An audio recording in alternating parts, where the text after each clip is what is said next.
in regards to Washington State again, obviously they lead with their passing game, but they do have at least a couple of good running backs. Do you expect to see more running from them than usual just because of the dynamic?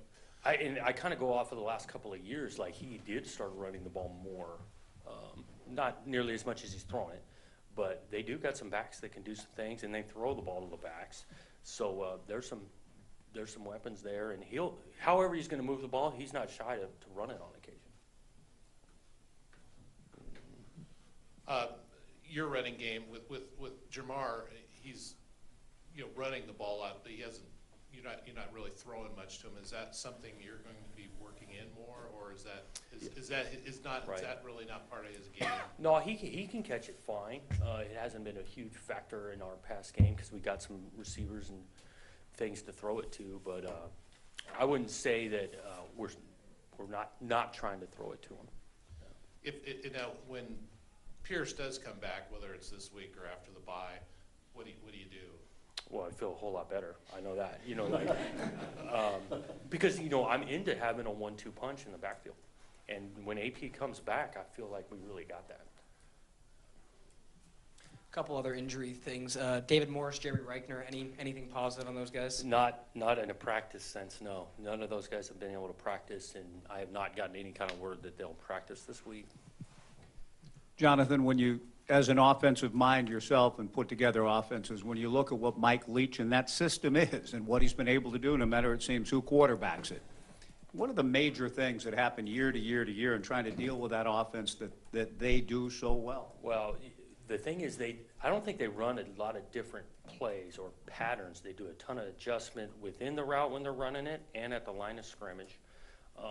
It's impressive to watch. When that thing is going now, I mean, the precision, the accuracy, it's not all deep passes. I mean, the precision underneath, catch and run, mixing in the run game, but also the screen game shows up for those guys. And so the thing is tough to stop when they stay in rhythm. I think it's important for us to continue to change up our looks, sometimes blitz, sometimes not, change up the coverages, and so to try to keep them guessing.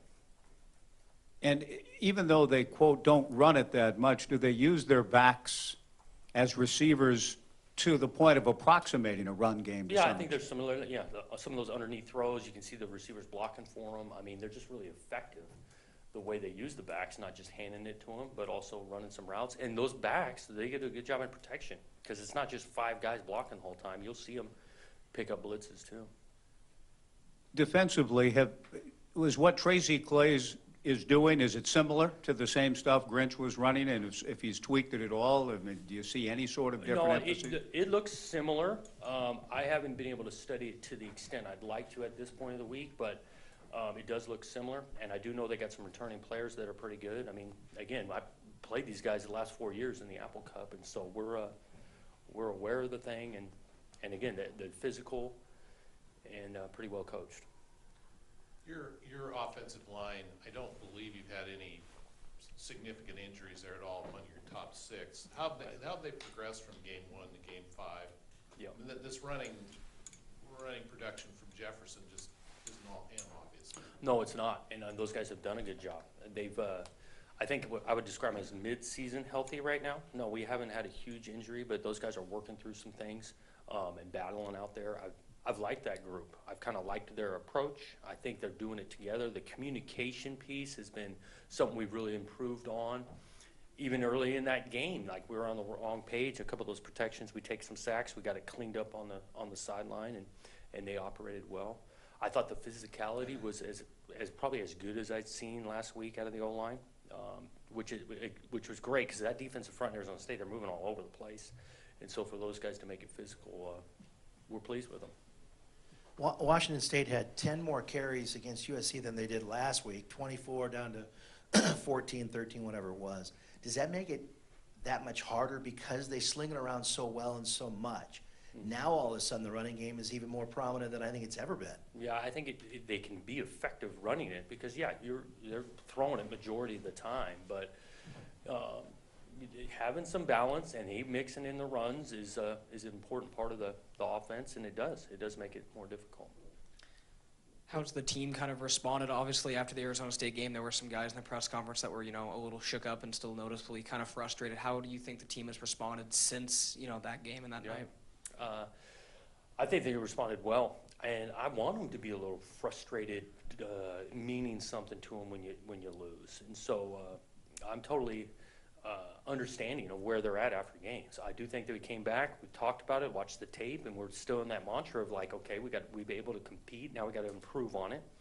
Sunday's practice, you got the same vibe. Those guys out there working and going, and expect the same thing tomorrow.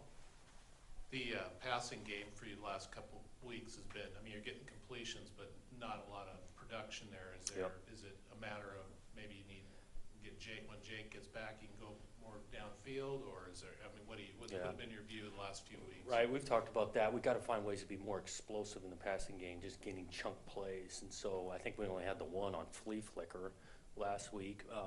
It's group effort on that end. Took a couple sacks. A couple of those sacks were on longer developing plays. So it's something that we got to, it's such a huge play to get 40, 50 yards. And so now you're not asking that offense to go 12, 14 plays to score. And, and some, whatever, penalty, misstep, it's tough to do that all the time. So we've been looking at it, and I think we got guys that can create it outside and quarterbacks that can throw it. So it needs to step up. If Hodgins can't go Saturday, who starts? We'll kind of see how the week goes, and the way we do our personnel groups, you might see a little bit more tight end play, but we've got some other guys that have run out there and done some things, and so we're going to need somebody to step up, and they'll get a chance in practice to do it.